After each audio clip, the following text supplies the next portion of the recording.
அனைத்து நல்லுள்ளங்களுக்கும் வணக்கம். நான் ஆர்கே பேசுகிறேன். விக்மாசமோட நெக்ஸ்ட் சேனல் வழக்கமாக உலக செய்திகள், இன்றைய சிறப்பு செய்திகள். வீடியோ ரொம்ப முன்னாடி வரும்போதே நீங்கள் தெரிஞ்சிருப்பீங்க இருக்கக்கூடிய அவசர சூழ்நிலை. ஆக்சுவலாக காலையிலே போட வேண்டியது, நைட்டே உங்களுக்கு டெலகிராமில் ஒரு சில வீடியோ பதிவுலாம் ஷேர் பண்ணியிருந்தேன். பாகிஸ்தான் ஆப்கானிஸ்தானோட எல்லை பகுதியில் கடுமையான ஒரு தாக்குதல், பங்காளிங்க சண்டை ரொம்ப முத்திருச்சு, பெரிய அளவுக்கான தாக்குதல்.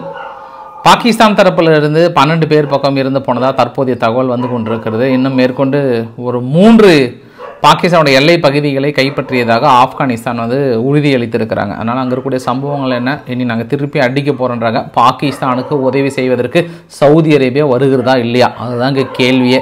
ஏன்னா கொஞ்ச நாளைக்கு முன்பு அங்கே பாகிஸ்தானில் இருந்து இராணுவ அமைச்சர் ஆசிப் முனீர்லேருந்து எல்லாரும் போயிட்டு சவுதி கிட்ட பயங்கரமாக சைனை போட்டு அக்கில் இருக்கிற அணுகுண்டை தூக்கி வீசிடுவோம், இனிமேட்டு சவுதி அரேபியாவை தொட்டிங்கன்னு சொன்னது. சவுதி அரேபியா சொன்னாங்க, இதுக்கப்புறம் எங்கள் பங்காளிங்க ஆப்கானிஸ்தான் பாருங்கள், பாகிஸ்தானை தொட்டிங்கன்னா உங்கள் நாடே இருக்காதுன்ற மாதிரி அவங்க சொல்ல. இப்போ சம்பவம் பாருங்கள், பாகிஸ்தானை தொட்டுட்டாங்க.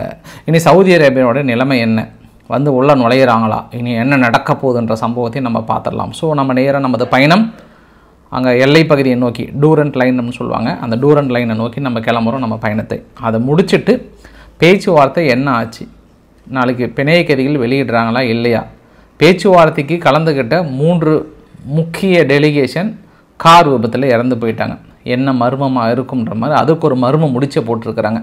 ட்ரம்ப் அவர்கள் பயணத்தை வந்து தொடங்க ஆரம்பித்திருக்கிறார் இஸ்ரேலை நோக்கி. அதனால் அங்கே இருக்கக்கூடிய சம்பவத்தையும் பார்த்துட்டு பதிவை முடிச்சுக்கலாம், தயாராக இருங்க. ஸோ வீடியோவில் போகிறதுக்கு முன்பு நீங்கள் நம்ம சேனலை சப்ஸ்கிரைப் பண்ணலாம், சப்ஸ்கிரைப் பண்ணிட்டு வாங்க, மறக்காம பெல் பட்டன் கிளிக் பண்ணி ஆல் ஆப்ஷன்ஸ் கொடுங்க. வீடியோ கொடுக்கலாம்.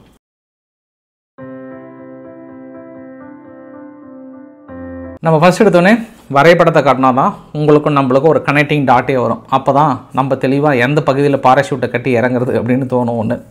இரண்டாவது, உங்களுக்கு பல்வேறு விதமான சண்டை காட்சிகள் உங்களுக்கு பதிவுகளாக காட்டப்படும். இது எல்லாமே நைட் டைமில் நடந்த சண்டை பதிவுகளும் சரி, அடுத்தது அந்த பகுதியை பிடிச்சதுக்கப்புறம் ஆப்கானிஸ்தானுடைய கொண்டாட்டமும் சரி, ஒரே டான்ஸ் எல்லாம் போட்டு தள்ளியிருக்காங்க.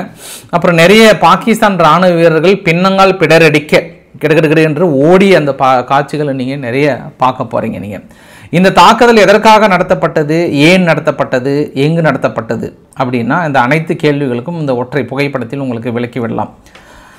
மேலிருந்து பட்டாசு வெடிக்கிற மாதிரி, தீபாவளி பட்டாசு வெடிக்கிற மாதிரி வெடிச்சிட்டு இருக்கு பார்த்தீங்களா, பெஷாவரில் இருந்து இந்த கடைசி வரைக்கும் இது எல்லாமே பிளான் பண்ணி அந்த கடைசியிலேருந்து இந்த கடைசி வரைக்கும் தாக்கல் நடத்தப்பட்டதாக சொல்கிறாங்க. ஆக்சுவலாக அது கீழே இருக்கக்கூடிய 2 பகுதியை விட்டுருங்க, மேலே 1லிருந்து 5 வரைக்கும் மிக முக்கிய தாக்குதலாக நடத்தப்பட்டது. அந்த காபூலிருந்து இந்த கடைசி வரைக்கும் அந்த சென்ட்ரலில் இருக்கிற செவப்பு கோடு இருக்குல்ல, அது பேர் தான் வந்து டூரண்ட் லைன் அப்படின்னு சொல்லுவாங்க. ஆக்சுவலாக அந்த டூரண்ட் லைன் அப்படின்றது வந்து பாகிஸ்தானுக்கும் ஆப்கானிஸ்தானுக்கும் பெரிய ஒரு கான்ட்ரவர்சி இருந்துகிட்டே இருக்குது.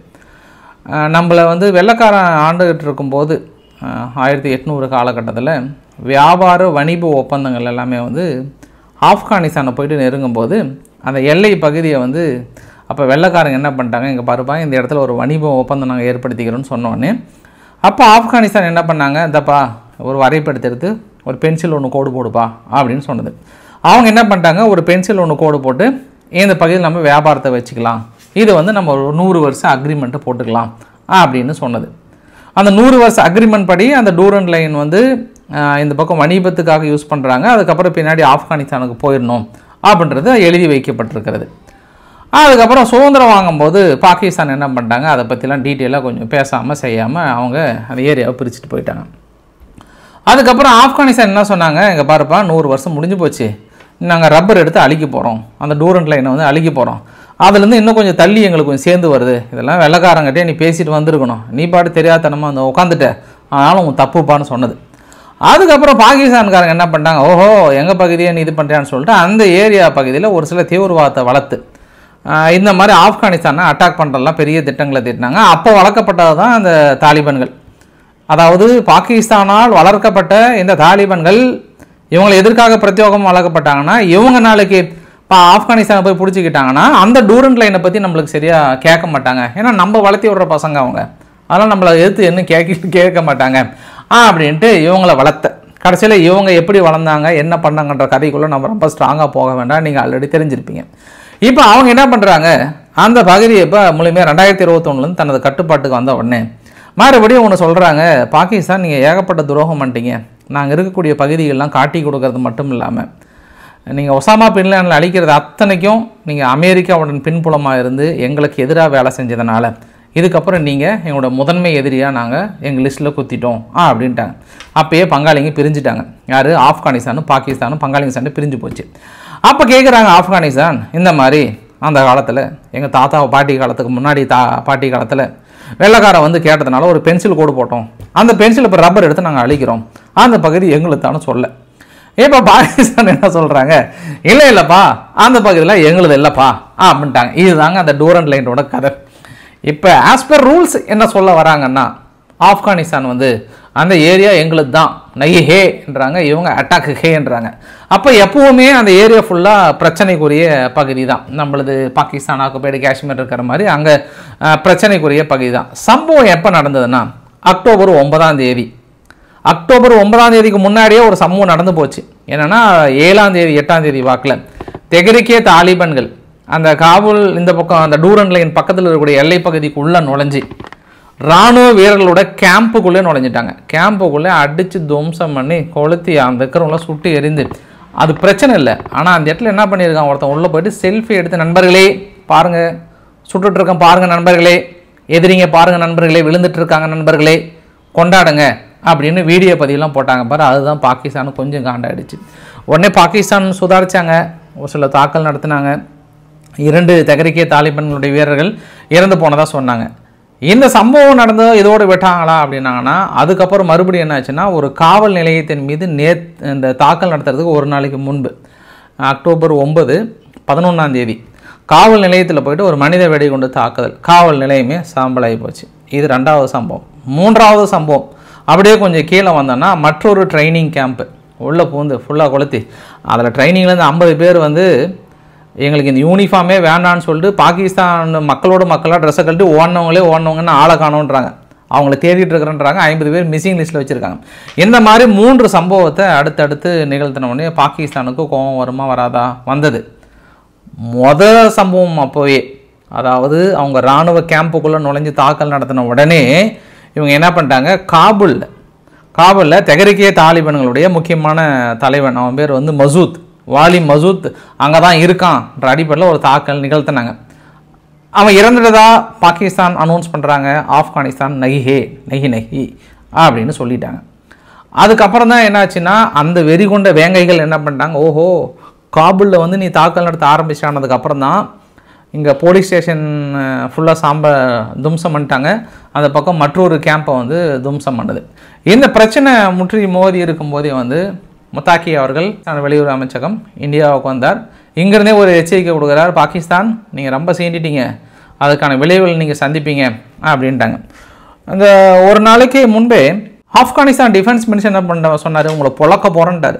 உங்களை பொழக்க போகிறேன், இதுக்கப்புறம் இந்த டூரண்ட் லைன்னா என்னான்னு நீங்கள் கேட்க போகிறீங்க, ரெடியாக இருங்க மக்களே அப்படின்னு ஒரு நாளைக்கு முன்னாடியே வார்னிங் கொடுத்துட்டாங்க.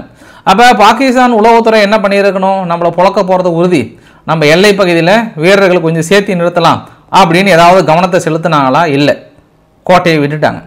அதுக்கான சம்பவம் என்னதுன்னா, திடீர்னு இராணுவம் உள்ளே போந்து அதுக்கான வீடியோ பதிவுகள் தான் நீங்கள் பார்க்குறீங்க. பெரிய அளவு திடீர்னு அடித்தாங்க.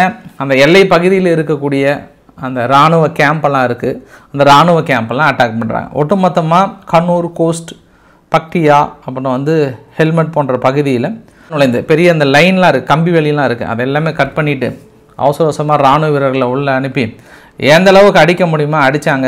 3 பகுதியில் பிடிச்சாங்க. 15 வீரர்கள் கொண்டுட்டாங்க. மீதி கொஞ்சம் பேர்த்தை வந்து பிடித்து வைத்திருப்பதாக தகவல்கள் சொல்கிறது, தகவல்களை மறுக்கிறது. ஆனால் இரவு நேரத்தில் மட்டும் நடந்த அந்த சண்டை பகல் நேரத்தில் நிசப்தமாக இருக்கிறது. காரணம், ஏப்பா இந்த ஏரியாவில் எப்போ சண்டை போட்டீங்க, அட சொல்லுங்கப்பா அப்படின்னு ஏரியா மக்கள் கேட்குற மாதிரி இப்போ ரொம்ப நிசப்தமாக அமைதியாக ஒரு குயில் கத்துற சத்தம் கூட அப்படியே அந்த மலைப்பகுதியில் ஒரு தியானம் பண்ணுற அளவுக்கு ரொம்ப நிசப்தமாக இருக்குது. இப்போ ஆப்கானிஸ்தான் என்ன சொல்லிட்டாங்கன்னா, எங்கள் டார்கெட் சக்ஸஸ், மறுபடியும் நாங்கள் என்னென்னு சொல்கிறோம், இப்போதைக்கு தேவையான எல்லை பகுதி எல்லாமே எங்கள் கட்டுப்பாட்டுக்குள்ளே வந்துருச்சு, இதுக்கப்புறம் அவங்கள ஒன்று நாங்கள் தட்டுறதுக்கு இல்லைன்ட்டாங்க. பாகிஸ்தான் என்ன சொல்கிறாங்கன்னா, நகிஹே நாங்கள் அடித்ததில் அவங்க பின்னங்கள் ஓடிட்டாங்க. ஆனால் சம்பவம் உண்மையின் யதார்த்த தன்மை என்னன்னா, வீடியோ இப்போ அவங்க தான் எங்கே போனாலுமே செல்ஃபி பாய்ஸ் நிறையா இருக்காங்க ஆப்கானிஸ்தானில். பாருங்கள் டான்ஸ் எல்லாம் போட்டு சும்மா சுற்றி ஒரு டான்ஸ் போட்டுட்ருக்காங்க பிடிச்ச பகுதியில். அன்றைக்கி நைட்டாக போய் பிடிச்சிட்டு கன்று தூக்கி இப்படி சுட்டு டான்ஸ் போடுறாங்க. ஹே ஹே ஹே இப்படி இந்த அளவுக்கு டான்ஸ் போட்டுக்கிறாங்க ஆப்கானிஸ்தான் தரப்புலேருந்து. இப்போ என்ன விஷயம்னா 3-4 டூரண்ட் லைன் பிடிச்சதுக்கப்புறம் இந்த சம்பவம் நடந்துட்டு இருக்கும் போதே கவாஜா ஆசிஃப் அவர்கள் வந்து பயங்கரமான ஆள். அவரோட எக்ஸலத்தில் பாருங்கள், இந்த பதிவு வந்து ஒரு நாளைக்கு கிட்டத்தட்ட ஸ்டார்ட் பண்ணுறதுக்கு முன்னாடியே போட்டார். கொஞ்ச நாளைக்கு முன்னாடியே யாரை பார்த்து எங்கே சீண்டி பார்க்குறீங்க, முடிச்சிடவாங்க கதையை அப்படின்றார். சரி, இந்த பதிவு கூட நம்ம கொஞ்சம் ஏதோ அவர் கொஞ்சம் விளையாட்டு தலையாக இருக்கிறாரு, கொஞ்சம் கண்டென்ட்டு கந்தசாமி அவர் அப்படி தான் கொஞ்சம் அப்பப்போ மனநிலை பாதிக்கப்பட்ட மாதிரி பேசுவார். அது கொஞ்சம் ஒன்றும் பிரச்சனை இல்லை, அதை ஒதுக்கி வச்சிடலாம். ஏன்னா அது அவங்க நாட்டிலே அவர் ஒரு லிஸ்ட்டில் வச்சுருக்கிறாங்க. இவரெல்லாம் எதுக்குப்பா நீங்கள் அமைச்சர் பதவியை கொடுத்து வச்சுருக்கீங்கன்னா அவங்க நாட்டுக்குள்ளேயே ஒரு புலம்பி தள்ளுறாங்க. என்ன பேசுகிறேன் ஏது பேசுகிறேன்னு தெரியாமல் கண்டென்ட் கொடுப்பாரு, அது பிரச்சனை இல்லை. ஆனால் மினிஸ்ட்ரி ஆஃப் இன்டீரியர் ஜிஓபி வந்து என்ன போட்டிருக்காங்கன்னா, ஆப்கானிஸ்தான் வந்து இனி பாடங்களை கற்க வேண்டிய நேரம் வந்து விட்டது. லைக் இந்தியானா இந்தியா எப்படி தான் அடித்த அடியில் பயந்து போர் நாங்கள் விட்டுறோன்னு சொல்லிட்டு எங்ககிட்ட கெஞ்சினாங்களோ, அதே மாதிரி இனி அடித்த அடியில் பாகிஸ்தானுக்கு அதே மெலிசியஸ் துன்பமில்லை, அதாவது பெரிய அளவுக்கான தாக்குதலை போட்டு பொழக்க போகிறோம் அப்படின்னு சொல்லியிருக்காங்க. சரி, சைடு கேப்பில் நீங்கள் என்ன சொல்லிக்கிறீங்க, இப்போ இந்தியா உங்ககிட்ட வந்து கெஞ்சன மாதிரி போட்டிங்க. சரி, ஓகே. இந்தியா பண்ண வரலாற்றில் மிகப்பெரிய மாபெரும் தவறு அது ஒன்று தான். அந்த தவறு ஆப்கானிஸ்தான் நீங்கள் பண்ணிடாதீங்க தயவுசெய்து. ஏன்னா இப்போயே சப்போஸ் நீங்கள் தட்டு மாதிரி விட்டுட்டு போயிட்டீங்கன்னா கூட இப்போயே எழுத ஆரம்பிச்சிட்டாங்க. ஒரு சில எக்ஸலத்தெல்லாம் என்ன போட்டு ஆரம்பிச்சிட்டாங்கன்னா, பாகிஸ்தானுடைய ஃபேக் ப்ரோபகண்டா எல்லாமே வந்து இது மாதிரி நம்மக்கிட்ட ஆப்கானிஸ்தான் கெஞ்சிட்ருக்கு, எங்களை விட்டுடுங்க அப்படின்னு கெஞ்சிட்ருக்காங்க. ஏன்னா நிறைய வீரர்கள் வந்து நம்ம பிணைய கைதிகளை பிடிச்சி வச்சுருக்கிறோம் அப்படின்ற கதையை கட்டிகிட்டு இருக்கிறாங்க. ஆப்கானிஸ்தான் நீங்கள் அந்த தவறை செய்யாதீங்க. பார்த்தீங்களா, உலகம் அறிந்த செய்தி, யார் அதிகமாக இழந்தாங்கன்ற செய்தியெல்லாம் மறந்து அவங்களோட இன்டீரியர் மினிஸ்டர் என்ன சொல்கிறாரு, இந்தியாவுக்கு கொடுத்த பாடத்தை இனி ஆப்கானிஸ்தானுக்கு கொடுக்கணும் அப்படின்னு சொல்லிட்டு, அது இல்லாமல் இவங்க விளையாடுறது ஃபயரோட விளையாடுறாங்களாம். ஃபயர் அண்ட் பிளட்டு, நெருப்புடனும் எங்கள் ரத்தத்துடனும் விளையாடுறாங்க. எங்களுடைய எனிமி இனிமேட்டு அவங்க என்ன மைக்ரோ ஓவனில் போட்ட மாதிரி சுட்டு பொசுக்க போகிறோன்ற மாதிரிலாம் சொல்லிவிட்டு, நீங்கள் எங்களுடைய மக்கள் வந்து சாதாரண மக்கள் கிடையாது, பிரேவ் ஆர்மி, ஐரன், இரும்பு கரம் கொண்டு அடிக்கும்ன்றாங்க. ஐயா, அந்த இரும்பு கரம்லாம் நாங்கள் ரொம்ப நாளாக கேள்விப்பட்டோங்க ஐயா. அந்த இரும்பு கரம்லாம் சிலும்பு பிடிச்சி போய் கடைசியில் வெயிட்டு கூட வாங்க மாட்டேங்கிறாங்க ஐயா. அதே தான் நான் நீங்கள் சொல்கிறேன், பாகிஸ்தான் போதும், இந்த இரும்பு கரம் அந்த கரம் இந்த கரம்லாம் போதும், ப்ளீஸ் விட்டுடுங்க, நீங்கள் செயலில் காட்டுங்க. ஆனால் ஒன்று, இப்போ என்ன இது பாகிஸ்தான் தரப்பில் வெளிப்படையான ஒரு குற்றச்சாட்டு என்ன சொல்கிறாங்கன்னா, முழுக்க காரணம் இந்தியா கொடுக்குற ஒரு தைரியம். கரெக்டாக முட்டாக்கி அவர்கள் அங்கே போகிறாங்க, பிளான் இங்கேருந்து எக்ஸிக்யூட் பண்ணுறாங்க, இவங்க தாக்குதல் நடத்துகிறாங்கன்றாங்க. சரி, நீங்கள் ஏங்க காபூலில் தாக்குதல் நடத்துனீங்க? ஆப்கானிஸ்தான் மீது பாகிஸ்தான் நீங்கள் ஏன் காபூலில் அது விமான நிலையத்தின் விமானம் மூலிமா தாக்கல் நடத்துகிறீங்க? இப்போ ஆப்கானிஸ்தானுக்கு அதெல்லாம் கூட கோவம் இல்லைங்க. என்ன தெரியுமா நடந்துச்சு அன்றைக்கி? ஒரு போர் விமானம் போயிட்டு 6 குண்டு காபூலில் முக்கியமான இடங்களில் நீங்கள் தாக்கல் நடத்துகிறீங்க. அதுக்கப்புறம் நீங்கள் விட்டுருந்தீங்கன்னா பிரச்சனை இல்லை. அதுக்கப்புறம் மறுபடியும் ஒரு செகண்ட் ஸ்ட்ரைக் எடுத்து காபூலினுடைய ஒரு முக்கியமான வணிபம் இருக்கக்கூடிய இடங்கள், அந்த வணிபம் இருக்கக்கூடிய இடங்களில் 6 இடத்துல தாக்கல் நிகழ்த்திருக்கீங்க. இப்போ ஆப்கானிஸ்தான் என்ன கேட்குறாங்கன்னா, நீ அந்த தனிப்பட்ட நபரை நீங்கள் குறி வச்சுருந்தீங்கன்னா அந்த ஒரு இடத்துல விட்டுருக்கலாம். அப்போ மறுபடியும் நீங்கள் 1 மணி நேரம் கேப் போட்டு நீங்கள் விமானத்தை தூக்கிட்டு வந்து நீங்கள் அடிச்சிருக்கீங்க அப்படின்னா, நீங்கள் எங்களை அடிக்கணும்னு தானே நீங்கள் வந்தீங்க. உங்களை பொழக்கிறதா வேண்டாமான்ற மாதிரி சொல்லிட்டாங்க. ஏற்கனவே எங்கள் ஆப்கானிஸ்தான் வேறு சொன்னாங்க, நாங்கள் வேறு அமெரிக்கா கிட்ட சண்டை போட்டு ரொம்ப நாள் ஆச்சு, கையெல்லாம் அரிக்குது, இப்படி ரொம்ப நாள் ஆச்சு அமெரிக்கா கிட்ட சண்டை போட்டு, என்ன பண்ணுறேன்னே தெரியல, வாங்க ஃப்ரெண்ட்ஸ் பங்காளிங்களே யாராவது இப்போ கொஞ்சம் சண்டைக்கு வாங்கன்னு அவங்க ஆர்வமாக இருக்கிறாங்க. கரெக்டாக இவங்களும் ஆரம்பிச்சிருக்கிறாங்க. இருந்தாலும் இப்போதைய நிலைமைக்கு போதும், கொஞ்சம் ஹோல்டு பண்ணுங்கன்னு சொல்லியிருக்காங்க. இந்த பிரச்சனை இப்போ நேற்று பிரச்சனைலாம் இல்லை.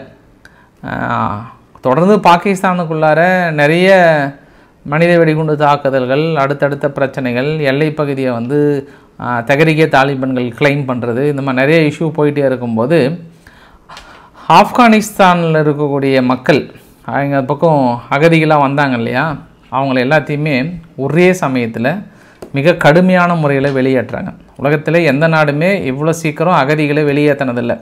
அமெரிக்கா கூட கெஞ்சிட்டு இருக்காங்க, ஒவ்வொரு நாடையும் அகதிகளாக நாடு கடத்தணுன்னா அந்த நாடு ஒத்துக்கிட்டால் தான் அனுப்ப முடியும், இல்லைன்னா அனுப்ப முடியாது. ஆனால் ஆப்கானிஸ்தான் என்ன பண்ணிட்டாங்க, 2 நாளுக்குள்ளே வார்னிங், போகலன்னா அவங்கள வந்து என்ன பண்ணுவோன்னு எங்களுக்கே தெரியாதுன்னு ஷூட்டிங் ஆர்டர் கொடுக்காத குறையா மக்களை வலுக்கட்டாயமாக அந்த எல்லை பகுதியில் எந்த அளவுக்கு துரத்த முடியுமோ அந்த அளவுக்கு லட்சக்கணக்கான மக்களை வந்து பாகிஸ்தான் எல்லையிலிருந்து ஆப்கானிஸ்தானுக்குள்ளே துரத்த ஆரம்பித்தாங்க.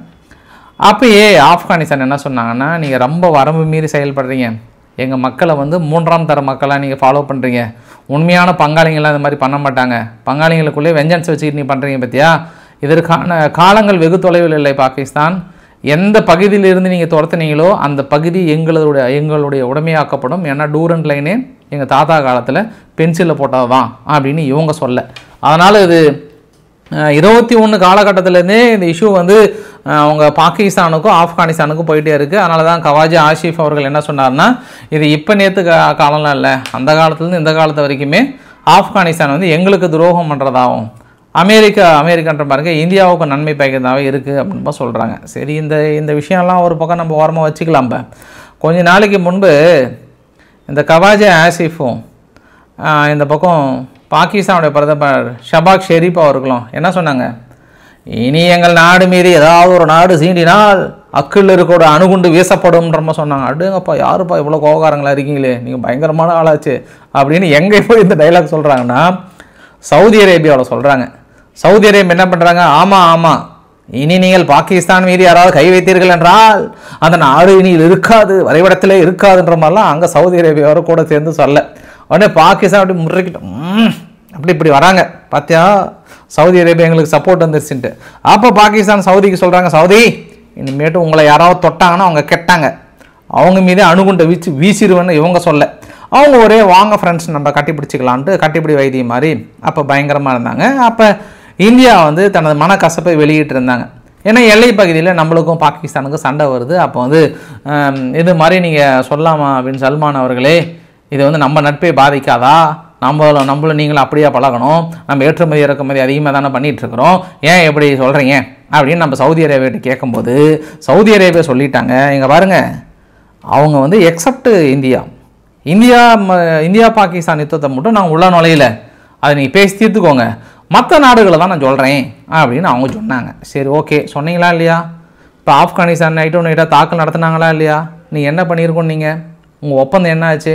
வந்து நீங்கள் பாகிஸ்தானை காப்பாற்றணுமா இல்லையா? அந்த பிணைய கைதிகளை பிடித்து வைத்திருக்க வீரர்களை நீங்கள் விடுவிக்க வேண்டாமா? 12 வீரர்கள் இங்கே பலியாக இருக்கிறார்களே, நீங்கள் ஏன் இன்னும் தலையிடாமல் இருக்கிறீர்கள்? ஒரு கண்டனம் கூட தெரிவிக்காமல் இருக்கிறீர்களே, இது நியாயமா? தாக்குதல் நடத்தி கிட்டத்தட்ட 6 மணி நேரத்துக்கு மேலே ஆகிவிட்டதே, எங்கே உங்களது வேகம்? இதுதான் உங்கள் டக்கா? திரும்பி அதாவது டக்கு அப்படின்னா 2-3 நாள் கழித்து திரும்பி பார்க்குறதா உங்களோட டக்கா அப்படின்ற இன்னொரு கேள்வியும் கேட்கப்படுகிறது. சவுதி அரேபியா உள்ளே ஓடி வந்தது அப்படின்னா பிரச்சனை இன்னும் வேறு மாதிரி வெடிக்கும், இன்னும் மோசமாகிடும்.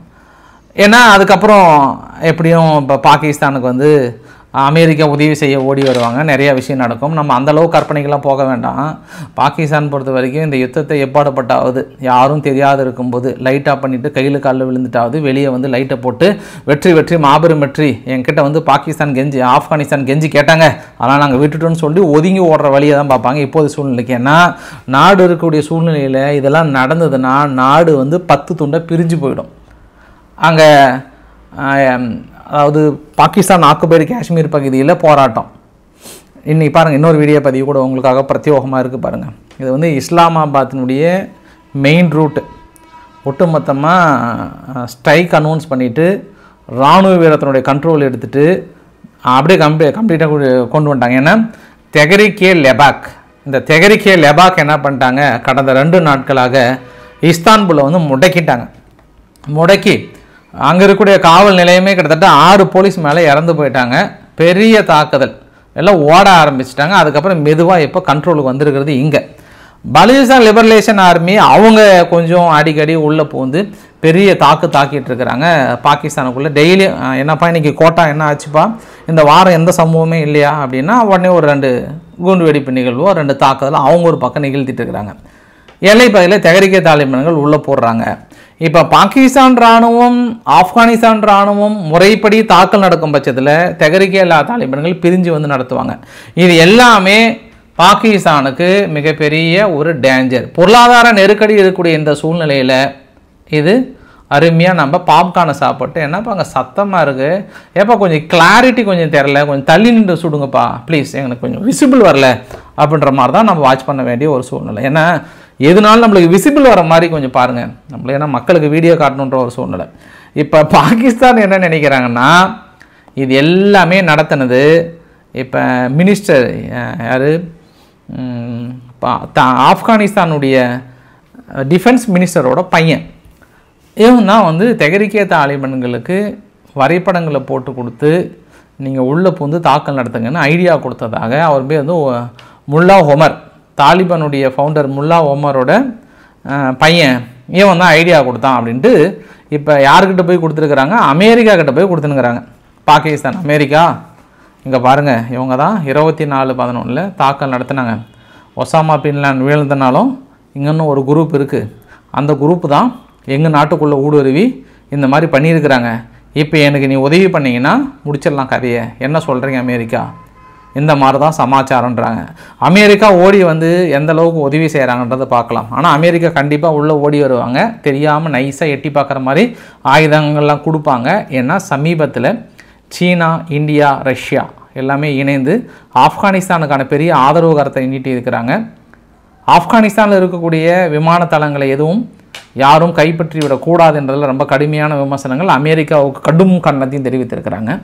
இங்கே வரக்கூடிய மொதாக்கி அவர்கள் இந்தியாவில் இருக்கும்போது என்ன சொன்னார்னா, எந்த ஒரு நாடும் மிரட்டி எங்களை அடிப்பணி வைக்க முடியாது, அன்பால் மட்டும்தான் நாங்கள் அடிப்பணியும், அதை நாங்கள் அன்பால் ஏற்கனவே அப்படி கைகள் கட்டப்பட்டிருக்கிறது இந்தியா கிட்ட, அதனால் வாங்க இந்தியா நிறைய ரேர் எலிமெண்ட் நான் உங்களுக்கு கொடுக்குறோன்ற மாதிரிலாம் பயங்கரமாக சொன்னாங்க. அதனால் அங்கே ஒரு சம்பவம் இருக்குது, நம்ம பார்க்கலாம். அந்தளவுக்கு பாகிஸ்தான் தயாராக இருப்பாங்களா, இல்லை மன்னிப்பு கேட்டுவிட்டு வெற்றி என்று கொண்டாடுகிறார்களா, இதை நம்ம பார்க்க வேண்டிய ஒரு தருணம். ஹோப் இந்த பதிவை நீங்கள் ஆல்மோஸ்ட் ரொம்ப சீரியஸாகவும் கேட்டிருப்பீங்க. ஒரு சிலர் நீங்கள் எப்படி கேட்டீங்கன்றதை எனக்கு பதிவில் சொல்லுங்கள். இப்போ நம்ம அடுத்து ஒரு மிக முக்கியமான பதிவுனா கத்தார் என்னென்னா அவங்க தாங்க பேச்சுவார்த்தை நடத்தினது. அதாவது எகிப்தில் போயிட்டு இஸ்ரேலுக்கும் ஹமாஸுக்கும் பேச்சுவார்த்தை நடத்தினது. இப்போ திங்கட்கிழமை பிணைய கைதிகள்லாம் வெளியிட போகிறாங்க. கத்தாருடைய பிரதமர் கூட ஒரு 4 முக்கிய கவர்மெண்ட் அஃபீஷியல்ஸ் வந்து ஒரு 10 பேர் பக்கம் வருவாங்கள்ல, அவங்களுடைய கார் வந்து திடீர்னு போகும்போது ஹைவேல ஓவர் டர்ன் ஆகிட்டு அப்படியே ஒரு 4-5 சுற்றி விழும்போது 3 கத்தார் டிப்ளமேட்டிக் வந்து இறந்து போயிட்டாங்க, 3 பேர் வந்து இன்ஜூர்டு. இப்போ நார்மலாகவே இந்த மாதிரியான ஹை ப்ரொஃபைல் இருக்கக்கூடிய காருங்கள்லாம் ரொம்ப ஒரு சேஃப்டி காராக தான் இருக்கும். அது இல்லாமல் இவங்க ரொம்ப ஸ்பீடும் போக மாட்டாங்க. இப்போ என்ன கான்ஸ்பிரசி தியரி உள்ளே போயிட்டுருக்கு அப்படின்னா, என்னப்பா ஏதாவது சம்பவம், ஏதாவது மொசாத் ஏதாவது பண்ணிகிட்ருக்குமா, பேச்சுவார்த்தை முடிக்கிற சமயத்தில் இப்படி நடந்துகிட்ருக்கே அப்படின்னு ஒரு சந்தேகமாக இருக்குது. இருந்தாலும் வெளியில் சொல்கிறதுக்கு அவங்களுக்கு கொஞ்சம் இதாகவும் இருக்குது. இப்போயே கொஞ்சம் ஜெர்க்குன்னு ஆகிருப்பாங்க. இந்த ஒரு சம்பவம் உங்கள்கிட்ட நிறைய பேர் நான் ஓவர் கான்ஃபிடென்ட்டில் சொல்கிறேன் நீங்கள் நினச்சிருப்பீங்க. எப்போ தெரியுமா சொன்னேன் நான், கத்தார் ஏன் இந்த பேச்சுவார்த்தையை அங்கே வைக்காமல் எகிப்தில் வந்து வச்சாங்க அப்படின்னா, கத்தார் ஏற்கனவே மனசு உடைஞ்சு போயிட்டாங்க. ஏன்னா அவங்களால இனி இவங்களுக்கு பாதுகாப்பு கொடுக்க முடியாது. ஹமாஸினுடைய தலைவர்களுக்கு பாதுகாப்பு கொடுத்து மறுபடியும் ஏடாகூடமாக ஏதாவது ஒன்று ஆச்சுன்னா ஏற்கனவே நடந்ததுக்கே எனக்கு போதும், கஷ்டமோ நஷ்டமோ அதை எகிப்துக்குள்ளே என்னாலும் ஆகட்டும் அப்படின்றனால இங்கே வச்சார். அதுதான் மெயின் காரணமே. இவங்க மெயினாக ஃபிக்ஸ் பண்ணதே எகிப்து கைரோவில் அதுதான் காரணம் அப்படின்னு சொன்னேன் நான். பட் இந்த இன்சிடெண்ட்டுக்கும் இப்போ ஹமாஸினுடைய தலைவர்களுக்கும் மற்ற தகவலுக்கும் கொஞ்சம் ஜெர்க்காக இருக்கும், ஏதோ நடக்க போதான்ற மாதிரி. நான் இன்னொரு விஷயத்தையும் உங்களுக்கு விட்டு போட்டு வச்சிட்றேன், எழுதி வைத்து கொள்ளுங்கள். இரடகன் அவர்களே, நீங்களும் எழுதி வைத்து கொள்ளுங்கள். தூங்கி எந்திரிச்சா போதும், இஸ்ரேல் ஏதோ பக்கத்தில் மிரட்டுற மாதிரியே மிரட்டிட்டு இருக்கிறீங்க. ஒரு சில பதிவுகள்லாம் நான் பார்க்க முடிஞ்சது ஹமாஸுக்குள்ளே, அதாவது காசாவுக்குள்ளார. ஹமாஸினுடைய முழு கட்டுப்பாட்டுக்கு காசா சென்று விட்டது. ஹமாஸ் வந்து ஆயுதம் ஏந்தி முழுமையாக அங்கே இருக்கக்கூடிய மக்களோட கண்ட்ரோலுக்கு கொண்டு வந்து ஒவ்வொரு ஏரியாவே அந்த இருக்கிற ஏரியாவை பிரித்து மாகாணத்துக்கு கவர்னர் ரேஞ்சுக்கு எல்லாம் பிரித்து தனது செயல்பாட்டை ஆரம்பிச்சிட்டாங்க 2 நாளில். இதுக்கப்புறம் அவங்க மறுபடியும் ஆயுதங்களை போட்டு சரண்டர் ஆனால் தான் மற்ற பகுதியை நீங்கள் வெளியேறுவீங்க அப்படின்னா அதுக்கான பாசிபிலிட்டிஸ் 100% இல்லைன்னு நான் நினைக்கிறேன் பர்சனலாக. இது ஏன்னா அங்கே இருக்கக்கூடிய வரக்கூடிய பதிவுகள், எக்ஸ்ட்ரா இருக்கக்கூடிய பதிவுகள்லாம் பார்க்கும்போது எல்லாத்தையுமே மறுபடியும் தனது முழு கண்ட்ரோலுக்கு எடுத்துட்டாங்க. முன்ன இருந்த யூனிஃபார்மோட இப்போ யூனிஃபார்ம் அதிகமாக தெரியுது. அதாவது ஹமாஸினுடைய யூனிஃபார்ம் இதுக்கு முன்னந்தா கூட மக்களோட மக்களாக அப்படியே போயிட்டு இருந்தாங்க போல், இப்போ திடீர்னு மறுபடியும் வந்து யூனிஃபார்மை போட்டுக்கிட்டாங்க.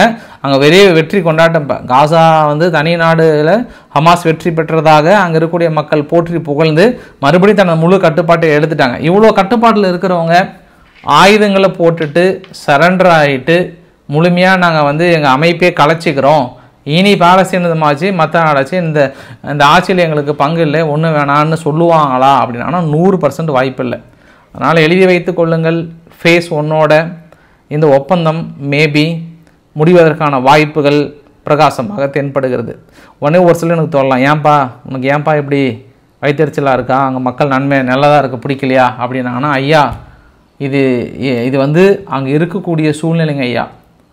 நான் ஒருத்தர் சொல்கிறதுனால அங்கே இன்னும் அடுத்து நான் தான் ஒரு உலகத் தலைவர் ரேஞ்சுக்கு என்னை வந்து பில்டப் கொண்டு வந்து உட்கார வச்சிடாதீங்க. நான் ஏதோ ஒரு சாதாரண ஒரு பாத்ரூம் ஓரமாக உட்காந்து நின்று பேசிகிட்டு இருக்கிறேன், நான் என்னை அந்த ரேஞ்செலாம் போனாதீங்க. பட் இருக்கிற சூழ்நிலை அது மாதிரி இருக்குது. ஏன்னா ஒப்பந்தம் 20 கட்ட ஒப்பந்தத்தில் ஃபேஸ் 2 ஒப்பந்தம் ஹமாஸ் ஆயுதங்களை போட்டு சரண்டர் ஆகணும்னு இருக்குது. அங்கே அந்த மாதிரி சம்பவம் தெரியல. அப்படி இல்லைன்னா எப்படி வரும்னு தெரில. அங்கே வேறு துருக்கி வேறு ரெடியாக இருக்கிறாரு. இப்போ வந்து எரடகன் அவர்களை மட்டும் அங்கே இருக்கக்கூடிய மக்கள் இழுத்து பிடிக்கலன்னு வச்சுக்கோங்க, அவரே சும்மா வேட்டியை மடிச்சு கட்டுன்னு கன்று தூக்கிட்டு வந்துடுவார் இஸ்ரேலுக்கிட்ட. இஸ்ரேல் என்ன நினச்சிட்டு இருக்குன்னு அவர் வெறியாகிறாரு. டெய்லியும் வீடியோ போடுறாரு, டெய்லியும் இஸ்ரேலை தாக்குறாரு. போதாத குறைக்கு இப்போ மேக்ரன் அவர்களும் வராரு. இப்போ 13ஆம் தேதி நாளைக்கு ரொம்ப முக்கியமான நாள் இல்லை, நான் எங்கே சொல்லுங்க அங்கே சொல்கிறேன். நான் உச்சநீதிமன்ற வழக்கு நினச்சிக்காதீங்க, அங்கே சொல்கிறேன். நான் மேக்ரன் அவர்களை சொல்கிறேன். மேக்ரன் அவர்கள் அவரும் கலந்துக்கிறார் அமைதி பேச்சுவார்த்தையில். அதுவும் ட்ரம்ப் அவர்கள் அடுத்த ஈரான் நீங்களும் வாங்கலை, கலந்துக்கோங்களேன், கொஞ்சம் நல்லதாக நடக்கும்ன்ற மாதிரி வந்து சொல்லியிருக்காங்க. இது அங்கே இருக்கக்கூடிய நிகழ்வுங்க, ஒட்டுமொத்த நிகழ்வும் பார்க்க முடியுது. ஃபைனலாக அந்த வீடியோவோட நிறைவு பகுதியில் கிளைமேக்ஸில் ஒரு 3 பதிவு பார்த்துடலாம். அமெரிக்காவில் டெனிசின்ற மாகாணத்தில் ஒரு அக்யூரேட் எனர்ஜி சிஸ்டம்னு சொல்லிட்டு ஒரு 15 பேர் பக்கம் வேலை செய்கிறாங்க. திடீர்னு ஒரு நாளைக்கு முன்பு என்னாச்சுன்னா வெடிச்சிருச்சு, சிதறிடுச்சு. 15 பேருமே மிஸ்ஸிங், உடல் பாகங்கள் கூட கிடைக்கல. அப்படியே பிரித்து இருந்த இடமே தெரியாமல் போயிடுச்சு. ஒருவேளை வெடிகுண்டு வைப்பதற்கு தயார் பண்ணாங்களா, என்ன பண்ணாங்கன்னு அமெரிக்காவே ரொம்ப குழம்பி போய் நிற்கிறாங்க. யார் அவர்கள் என்ன வந்திருப்பாங்கன்ட்டு. இஸ்ரேல்கிட்ட கேட்டிங்கன்னா அவங்க ஈரான் தான் சொல்லிவிடுவாங்க ஒரே வார்த்தையில். ஆனால் நீங்கள் அப்படி விசாரணை பண்ணக்கூடாது, நீங்கள் யார் என்னன்னு சொல்லிட்டு இப்போ அமெரிக்கா வந்து மண்டை குழப்பிட்டு இருக்கிறாங்க. அது டென்னிஸில் நடந்தது. தென்கொரியாவில் என்னாச்சுன்னா கவர்மெண்ட்டோடைய டேட்டா பேஸ் ஒன்று ஒரு 858 டிபிக்கு மேலே திடீர்னு பற்றி எரிஞ்சிருக்கு, ரெக்கவரி பண்ணவே முடியல, ஹெவி லாஸ் அப்படின்னு சொல்கிறாங்க. அந்த ஏற்கனவே பிணைய கைதிகள் வெளியிட்ட ஒருத்தர், ஆனால் அந்த நோவா ஃபெஸ்டிவலில் அவங்களுடைய காதலியை அவர் இழந்துட்டார். ஹமாஸ் உள்ள நுழைஞ்சி இஸ்ரேல் மக்கள் மீது தாக்கல் நடத்தும் போது அவங்க காதலியும் சுட்டு கொண்டுட்டாங்க. அப்போ இந்த 2 வருஷம் அவர் என்ன பண்ணார், அவருடைய மனைவி இல்லை, காதலி ரொம்ப முக்கியம். அந்த காதலி இல்லாமல் தனது வாழ்க்கையை கடக்க நினைத்தார். பட் 2 வருடம் ரொம்ப கடினமாக வருடமாக இருந்தது. அவர் நிறைய தடவை அந்த வாழ்வே மாயம் போட படத்தை எல்லாம் பார்த்துருப்பார் நினைக்கிறேன் நான். அதனால் இவர் வந்து இன்னும் 90 கிட்ஸ் படத்தையே அதிகமாக பார்த்ததுனால தனது காதலியை பிரிவை தாங்க முடியாமல் தனது உயிரை வந்து தியாகம் செய்து விட்டார். தன் காதலி இருக்கும் இடத்திற்கே நான் சென்று விடுகிறேன் என்று. இவரெல்லாம் இங்கே வந்து நம்ம 2K கிட்ஸுக்கிட்ட சும்மா ஒரு 3 நாள் பேசினார்னாவே மனசு மாறி இருப்பார். இங்கே காலங்க அப்படி கெட்டு கிடக்குதுங்க. அதுவும் குறிப்பாக இப்போ சமீபத்தில் எங்கே அதிகமாக டைவர்ஸ் ஆகுதுன்னா கேரளாவில் தான் ஆகுதுன்றாங்க. சும்மா கொஞ்ச நாள் தான், அது லிவிங் டுகெதர்லாம் வந்து சர்வசாதாரணமாக போயிட்டுருக்குதுன்றாங்க. அட்டன் டைமில் 4 பேர்த்து லவ் பண்ணுறாங்க, ஹிஸ்ட்ரிலாம் கேட்டுட்ருக்கிறேன் நான். அப்படி இருக்கிற சமயத்தில் தனது காதலிக்காக தனது உயிரையே தியாகம் செய்திருக்கிறார் என்றால் இவர் 90 கிட்ஸு கூட இல்லை, 1800 காலகட்டத்தில் ரேஞ்சில் வந்து அந்த படத்தை பார்த்துட்டு வாழ்ந்துருக்கிறாரான்ற மாதிரியான விமர்சனம்னு ஒரு பக்கம் வருகிறது. அதையும் நம்ம பார்க்க வேண்டிய ஒரு சூழ்நிலை இருக்கிறது. இருந்தாலும் மனைவி கூட இல்லைங்க, காதலினுடைய பிரிவை தாங்க முடியாமல் தனது உயிரை விட்டிருக்கிறார் என்றால் தாடிகளை வளர்த்தி, இதெல்லாம் நம்ம எந்த காலத்தை படத்தை பார்த்தோம். இந்த ரீசெண்டாக ஏதாவது படத்தில் அது மாதிரி நம்ம பார்க்க முடியுது. காதலிகள்னால் கொண்டு வந்து ஆசிட் அடிக்கிறது, கத்தி குத்துற ஆளை தானே இருக்கிறானுங்க அவனுங்க. ரொம்ப மோசமான ஆளால் இப்போ கலாச்சாரம் வளர்ந்துட்டுருக்கு. என்னமோ போங்க, ஏன் சோகத்தெல்லாம் அவங்கக்கிட்ட வருத்தப்பட வேண்டியதாக இருக்கிறது. நம்ம அன்றாடம் பயன்படுத்தக்கூடிய ஒரு பொருள் டெல்லியில் பிடிச்சிருக்காங்க. அப்படியே அதே மாதிரி ப்ரொடக்ஷன் யூனிட், ஈனோ, பேஸ்ட்டு, இந்த சென்சோடைன், அப்புறம் கோல்கேட், இது எல்லாம் வந்து சர்வசாதாரணமாக அவங்களே ஒரிஜினல் மாதிரி தயாரித்து ரொம்ப சீப் ரேட்டு கொடுத்துருக்காங்களாம். அதனால் நம்ம வாங்கும்போது சும்மா அந்த சின்ன கடைகள்லாம் போயிட்டு கம்மி ரேட்டுக்கு வருதுன்னு சொல்லிட்டு வாங்கிட போகிறீங்க. நிறைய டூப்ளிகேட் வந்து உலாவிட்டுருக்கு அப்படின்றது ஒரு கூடுதல் தகவல் ஒன்று. இன்னொன்று, குறிப்பாக ட்ரம்ப் அவர்கள் சீனா மீது வரி விதிப்பு இருக்குது அனௌன்ஸ் பண்ணுறதுக்கு ஒரு அரை மணி நேரத்துக்கு முன்பு பல பில்லியன் அளவுக்கு வந்து கிரிப்டோ கரன்சியிலிருந்து நிறைய முதலீட்டாளர்கள் அப்படியே லிக்விடேட், அதாவது டோட்டலாக ஸ்கிப் பண்ணிவிட்டு வெளியேறி இருக்காங்க. அந்த இருக்கிற பணத்தோட போதுன்ற மாதிரி கரெக்டாக ஒரு அனௌன்ஸ் பண்ணுற அரை மணி நேரத்துக்கு முன்பு. அதனால தான் திடீர்னு கிரிப்டோ கரன்சி பார்த்தோன்னா சரியான அடி, பயங்கரமான அடி, இதெல்லாம் முன்கூட்டியே திட்டமிடப்பட்ட ஒரு சதின்னு சொல்லிட்டு அமெரிக்காவுடைய ஊடகங்கள் பெரிய அளவுக்கு விவாதிக்க ஆரம்பித்திருக்கிறார்கள். அவங்களோட சொந்தக்காரங்களே பேசிக்க ஆரம்பிச்சிட்டாங்க. இது முழுக்க முழுக்க வெள்ளை மாளிகை முன்னாடியே ரூல்ஸ் வெளியிட்டு, அதாவது இது மாதிரி பண்ண போகிறேன்ட்டு அரை மணி நேரத்துக்கு முன்னாடி சொல்லி அவங்களுடைய முதலீட்டாளர்கள்லாம் ஒரே சமயத்தில் வெளியேற வச்சுட்டு அதுக்கப்புறம் இதை அனௌன்ஸ் பண்ணியிருக்காங்க. மற்ற நாடுகள் எல்லாத்தையும் முட்டாளாக்கி இருக்கிறார்கள்ன்ற தகவல் வந்து கொண்டு தான் இருக்கிறது.